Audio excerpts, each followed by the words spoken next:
Mademba Ramata Dia ñu waxtaanee ci secrétariat général de l'ONU la candidature de Macky Sall alimente le débat.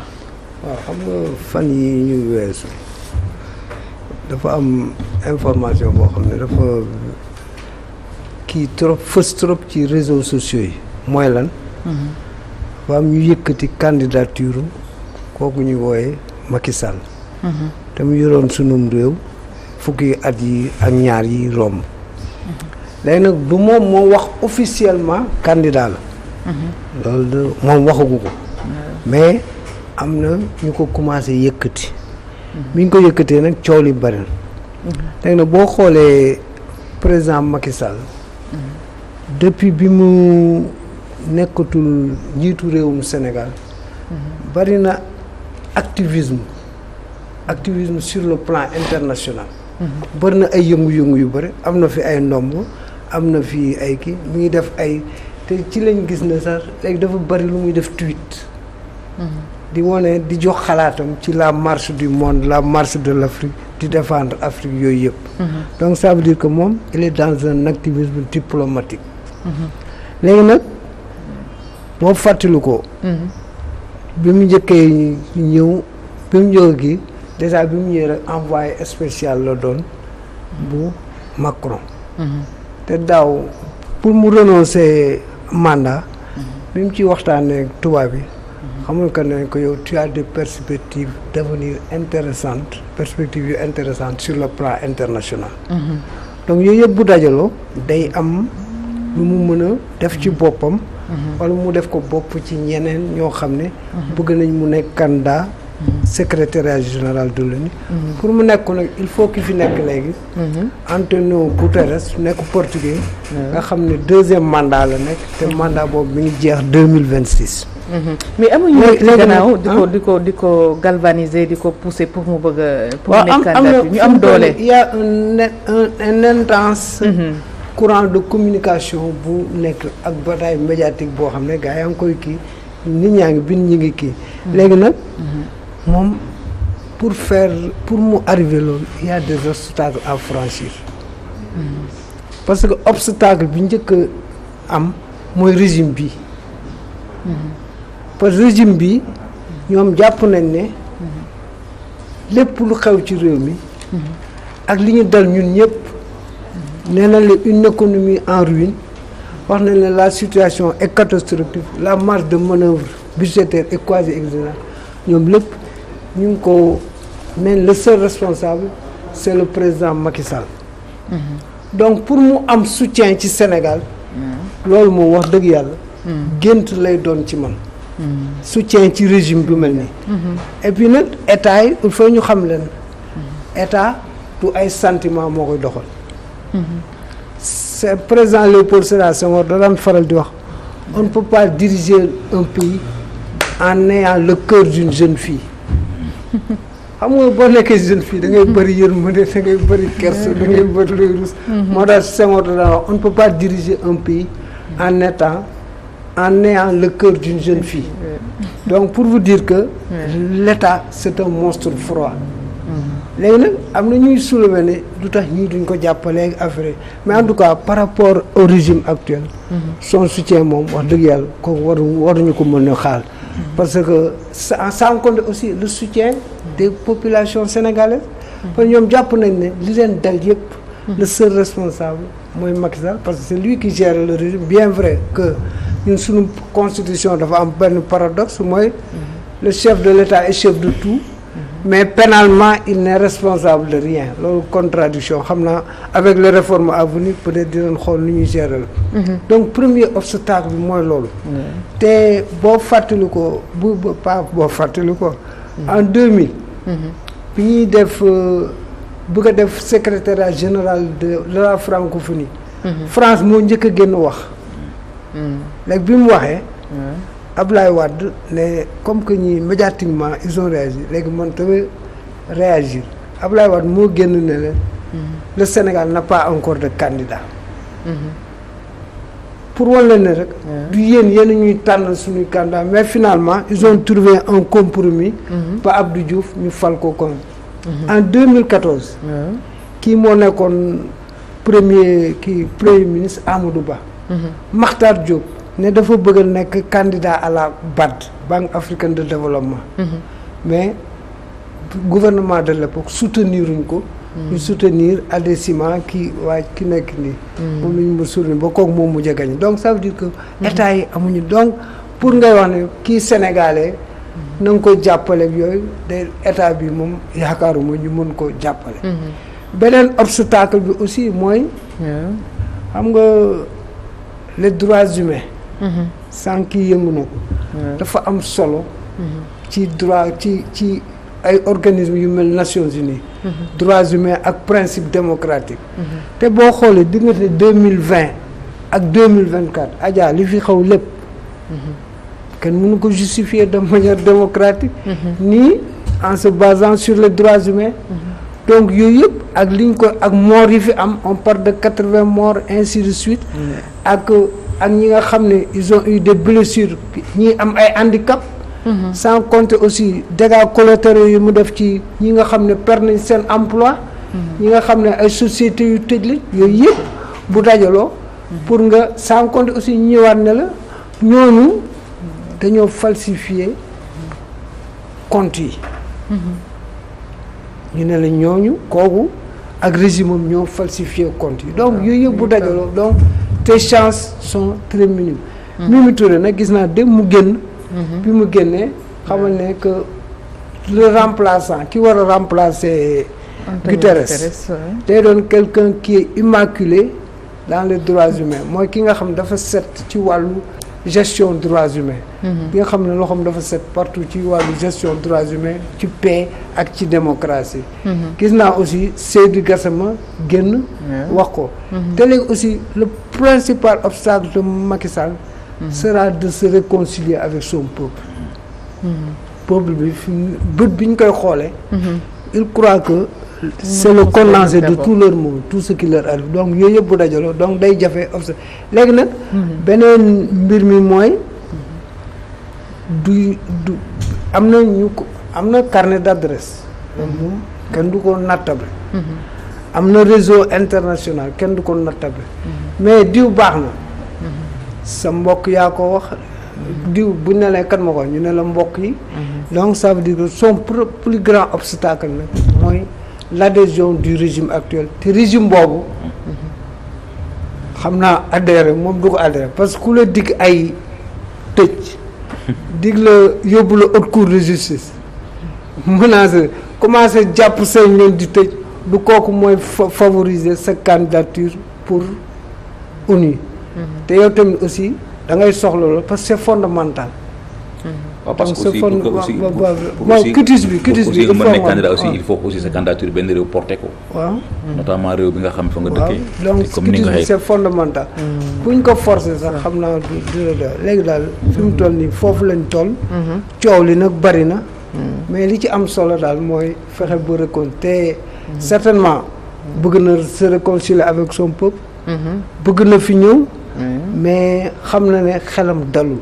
parce que man bi ma déggee Robert Bourgi. wax ci boppam moom ci boppam Robert Bourgi moo ne. Macky Sall dafa namm Sénégal. le Sénégal lui manque tant. il veut venir mais il a un peu peur. xaw na ragal daal ak lan moo ko ci fekk donc ku mel noonu. bu bëggee tamit ak gaa yaa ngi koy kii nag nu mu tuddati ñu ngi koy ñaax. di ko jéem a dugal ci circuit même moom nag waxagul. mais gis naa ne daal sur le plan international. il opère un activisme diplomatique très intense. tuuti yi bari na. mu ngi jël ay positions def ay même moo Ibrahim bi xam nga il fait partie du conseil d'administration mais. su boobu joxuñu ko parole. mais le lendemain. te joxoon nañ ñeneen ñi bokk ci conseil de je ne sais pas qu'est-ce qui s'est passé. mais le lendemain. dafa def benn tweet pour appeler ay énergie ak yeneen affaire ay combat daal yoo xam ne Afrique ainsi de suite. mais ce qui est sûr daal. mooy pour le moment. ces chances sont très réduites quoi. ces chances sont réduites Ali Konaté sa xalaat ci candidature Macky Sall foofu ci ONU. loolu de. xam ngeen seen formation politique rejeté ko carrément. non loolu moom xam nga ni xel sax xalaatu ko. on est quand même quoi qu'on dise il y a du sérieux et quand on parle de sérieux moom dañ siy génnee Macky Sall ak ñi ko wër. waaw Macky Sall fi mu ne def naa war na tal comme ni ñu ko waxee gumbo war na tal leneen lu dul tëbbi teen nekk Macky Sall reddition compte dina ko laal de. incha allah loolu de moom c'est une demande sociale duñ am lu ñu si hésité que Macky Sall li mu def Sénégal am sañ-sañ ah non mais na dem na essayé on va voir. en tout cas le taux li ñu mën a wax ci wàllu reddition de comptes yooyu le taux se resserre autour de Macky Sall. parce que l'homme clé dans son dispositif moo doon kan Farba Ngom. Farba mi ngi en prison. nga ñëw. les frères de Farba. ils sont les problèmes nga ñëw. Tahirou Sarr. nekk un opérateur économique très important dans le dispositif de Macky Sall. nga ñëw aussi te ministre. ñoom ñëpp fortune diverse. kii contrôle judiciaire. keneen ki bracelet électronique. ñu tëj leen. ñeneen ñi.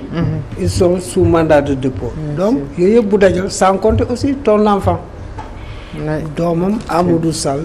te boo seetloo les rares fois Macky a brillé par son silence dans ce dossier là de la reddition des comptes mais les rares fois qu'il s'est prononcé rek parce que ça le touche directement bi mu njëkkee wax c'est parce que dañ commencé wax doomam mu wax bi loolu weesoo aussi bi mu njëkkee waxul mais def na acte mooy bi mu wutee terrain wu 5 milliards di caution pour gorom bi génn. donc ça veut dire que loolu mën nañ ko tudd man c'est ce que j'ai appelé la solidarité sélective parce que da ngay solidarité nga da ngay sélectionné waaw parce que mosoo ko dégg mu wax la ci mbiru Farba mosoo ko dégg mu wax la ci mbokki Farba mosoo ko dégg ci ministre yi xoolal le tailleur constitutionnel Ismaïla Madior qu'est-ce qu'il n'a pas fait pour Macky Sall lan la defarul Macky Sall jël suñu constitution di ko broder gauche di ko broder droite du ko neex loo yaakaar ne war nañ ko def c'est contre l'intérêt du Sénégal wala droits humains moom mooy taxaw défendre ko kooku est-ce que dégg nga Macky Sall wax ko waxul lu ci jëm moom il a une solidarité envers son enfant ak une solidarité envers son beau-frère léegi nag yooyu mooy tax gars yi nag dañu am frustration parce que dañu ne kii moom ñi ko jege rek lay lijjanti te ñun aussi dañ ko bëccëgal guddil ko donc yooyu yëpp day indi moo tax gis nga la mais terrain bi aussi est-ce que ndaw si poñe wu ko rek est-ce que ndaw si poñe wu ko yaa ngi may sa fàttali sax xam ndaw soosu ngay wax soxna Mariam ñëw na fi sax ba leen fi lijjanti ay affaire ci itam yëpp mais lijjanti sax Farba Ngom seeti wu ko xam nga ma donc ça veut dire que moo tax fi mu toll nii sabar gu tas la APR ku nekk di dem quand le navire coule man du ma wax les rats sautent quoi parce que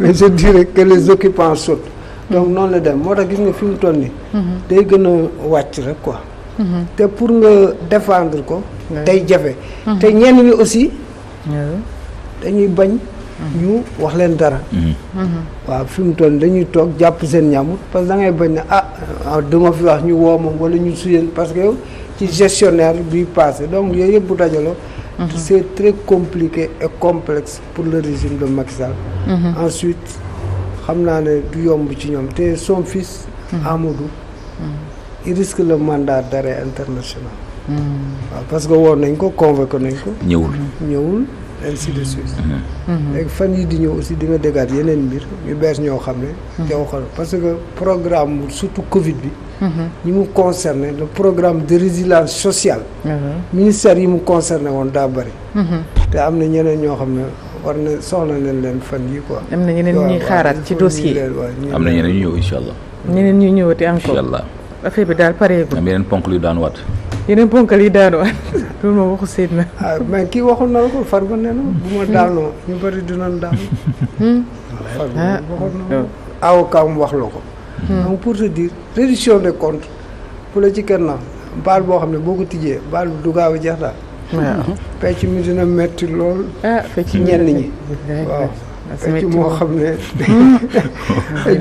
day ànd ak yaay yooyu xam nga pecc moom daa metti loolu en tout cas ce qui est sûr daal. léegi nag. voilà moom pour le moment. Uh-huh. ma nga Marrakech. waaw. waaye jàpp ñàmburam di régler ay kotom am na fa benn cabinet. def ay business am. ainsi de suite léegi c'est un entrepreneur quoi notre ancien président. c'est un entrepreneur maintenant. voilà à part ça beneen point bu ñu bëgg a soulever doyen di mbirum diplomatie. waaw. waaw diplomatie ak le premier ministre en visite dans quelques pays d'Afrique. xam nga dafa am lu kii waxoon. Kennedy. nee na l'histoire a fait de nous des amis. histoire day tax ñu nekk ay xarit. la géographie nous a rapprochés. géographie daf ñuy jegaloo. la nécessité a fait de nous des partenaires. pour loolu moom noonu la tënkee coopération. pour montrer que ñun ñëpp dañu soxlante. te le monde c'est un monde village planète te ñii. xam nga ñu tuddee seen ministère. ministère de l'intégration africaine. et des affaires étrangères. intégration africaine li ñu jiital. teg ci affaires étrangères. donc te intégration. sëñ bi ki gën a jege gën a yey.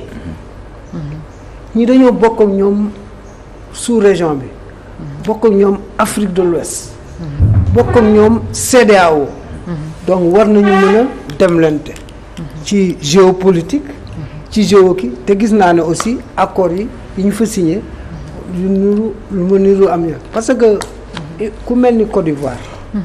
Côte d'Ivoire mooy locomotive Afrique de l'Ouest. Côte d'Ivoire mooy locomotive. seen PIB fi mu toll nii presque doublé na suñu bos. donc malgré que ñoom dañoo jóge woon ci en guerre. donc ça veut dire que ñooñu ñu war a lëkkaloo ak ñoom. Mali aussi même chose Guinée donc politique boobu dafa am solo te comme que yow da ngay wooye intégration. woote souveraineté.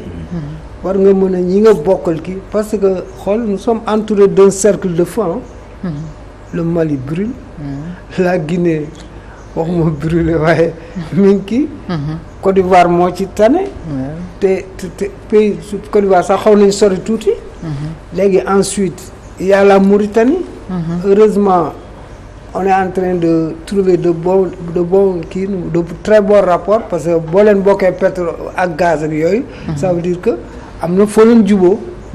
léegi ainsi donc Gambie gi Guinée-Bissau dara leeru fa. donc yooyu yëpp bu dajaloo yow nga nekk ensuite il y a la montée des djihadistes. waaw terrorisme beeg yooyu yëpp donc dañ tur bàyyi moo tax boo fexe ba jubag ñoo ñi nga nekkal. nga xam ne lu nar a xew di ngeen ko mën a waxtaanee. ainsi de suite jël ay mesures en tout cas man coopération boo xam ne bi daal vraiment.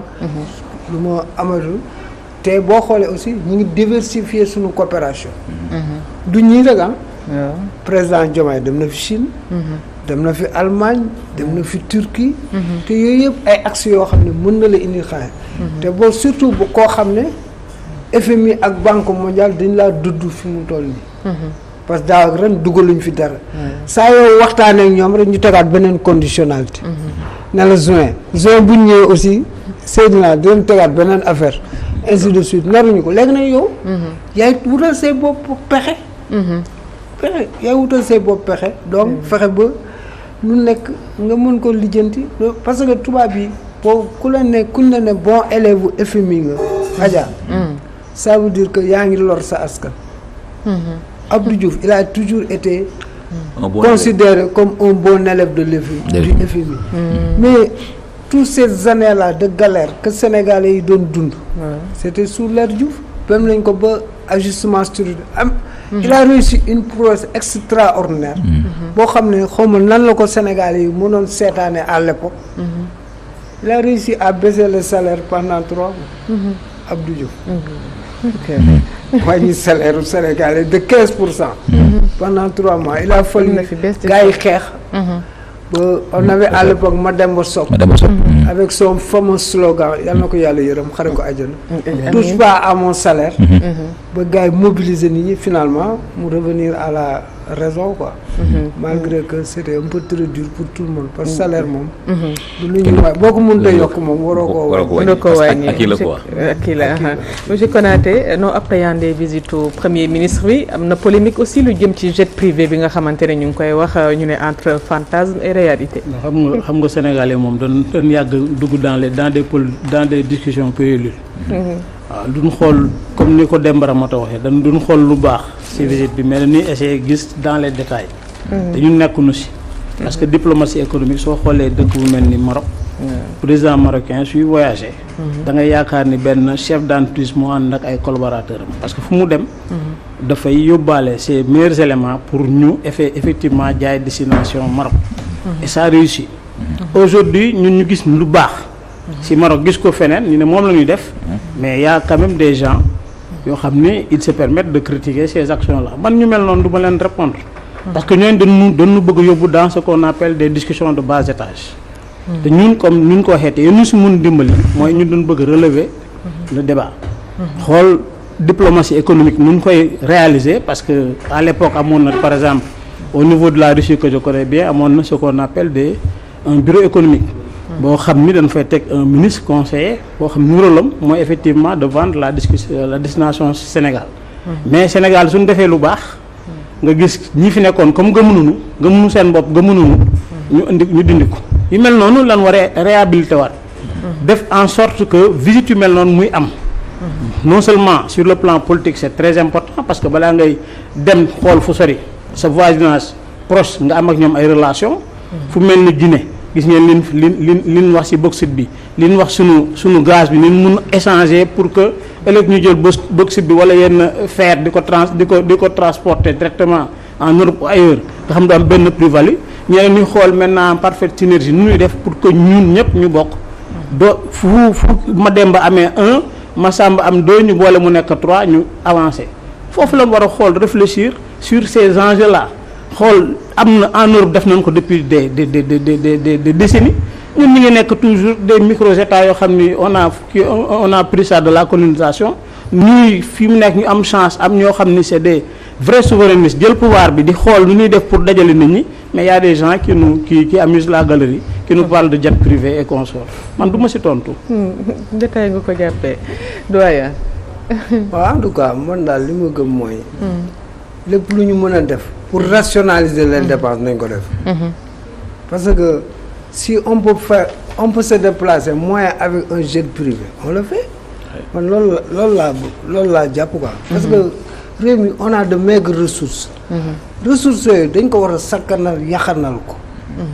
lu mën da qui peut le plus peut le moins. dem maa ngi dégg yaa ngi wax affaire oto yi. ki mën a jënd oto 50 millions war na mën a jënd oto 15 millions. l'essentiel mooy objectif bi oto bi tax a jóg nga atteindre ko. donc ça veut dire que sur ce registre précis aussi. il y a lieu ñu corriger. parce que train de vie bi wax dëgg yàlla c'est très dispendieux. ku waxal yàlla rek. le train de vie de l'État est très élevé. nañ fexe nu ñuy def ba rationaliser ko davantage pour l'intérêt du Sénégal et pour l'intérêt aussi de l'économie sénégalaise. ba tollatuñu fu ñu kii parce que qui peut le plus peut le moins. donc man daal jàpp naa ne loolu. nañ ci gën a góorgóorlu ci côté boobu. Konaté nag je le comprends moom. yàlla daal dogal moo gars yi ñoo far. waaye nag Konaté sa gars yi na nga leen wax ñu gën a góorgóorlu. ci seen train de vie bi. non far ça ne veut pas dire la vérité. comme ni mu la waxee man far ça ne veut pas su ma gisee lu ñuul du ma comme waa APR gis lu ñuul leen weex la. man su ma gisee lu ñuul la de. te dëgg moom fu ma fekk foofu la may bàyyi. waaw nañu góorgóorlu ci côté boobu rek du waa yaa ñu dara day gën a baax rek. j'espère que jéem ngeen a bon bu oto yi buñ ko commandé wul ba d'abord. parce que c'est déjà commandé. waaye c'est dommage oto yi nag. moo nar a créer bruit Sénégal quoi. waaw mais xoolal économie bi ñuy réaliser ngay fay député di ko jox indemnité de 900 millions par mois. foog Macky Sall la ko defoon. waaw mais léegi yow ñun la oto ah 700. waaw 700 bon disons c'est du pareil même 700 tu multiplies par 12 par 5 nga xool nu muy def. ça passe chez combien de véhicules. tey ñu choisir jënd oto. xool peut-être sax peut-être day nekk genre car plan wala peut-être pas. yéen Macky wartul doon seen repère. waaw mais si c'est que il faut nga dem. wartul doon seen repère. c'est vrai que nag on avance quoi. c'est vrai que nag Jean Plia loolu doon wax de la construction d'une nation nécessite la destruction des reliques du passé. dans l'arbre fétiche. donc peut-être. Macky moom war na nekk seen royukaay. seen repère quoi yow dañuy bàyyi Macky te nekk ci li nga nekk. non c'est que Macky ñëpp la traumatisé quoi. xam nga dañ koy bàyyi nag. vous êtes patriote. patriotisme bi da ngeen ko war a wone quoi. en tout cas. même El Malick sax bu fi indi ay oto 70 millions ngeen ko noonu. mais nag da ngay maas noonu bi de bu ne vous êtes des patriotes il faut dire nous sommes des patriotes. ngeen delloo ko quoi. ne ko nag vraiment ak réew mi mu toll tey vraiment Malick. ñu oto 10 millions. c'est ça le patriotisme. kay gars yi ba tey ngelawal nguur gee leen jàpp. non mais gis ngeen premier ministre même suy déplacé ay week-end souvent si c'est dans le cadre privé. da nga gis ni oto même garde corps am bi day jël garde corps privé. loolu c'est quand même ku mel ni Habib Sy bokk ci yéen. oui bu waxee. non xeebu ma ko waaw léegi nag war ngeen toog quoi ngeen ne kii si ñun la bokk. lii mu wax nii. mais c'est vrai moo tax. ci yéen la bokk xam nga bu doon Abdou Mbow ko wax nga ne waaw opposant la. bu doon Thierno Alassane Sall ko wax nga ne ëpp mais kii ci yéen la bokk. mais ñun loolu lañ bëgg def constat bu boobu. soo gisee ñu wax soo gisee ñu wax loi bi ñu bëgg corriger les lanceurs d'alerte. mais c'est pour ça. pour que ñu mun xam. c'est-à-dire xam lu xew ci dëkk bi. parce que comme ni mu wax ñii fi nekk du ay caaxaan moo leen fi kii ñoom dañ bëgg dëkk bi avancé soo demee Corée du Sud bi nga xam ne 1964 ñoo ko rawoon tey kenn gisatu ko sax ñun foofu lañ bëgg foofu loolu mooy enjeu actuellement kii. mais fii on est dans des débats yoo xam ne c'est sans utilité. rationalisation des dépenses da cee bokk. kooku priorité la. Konaté.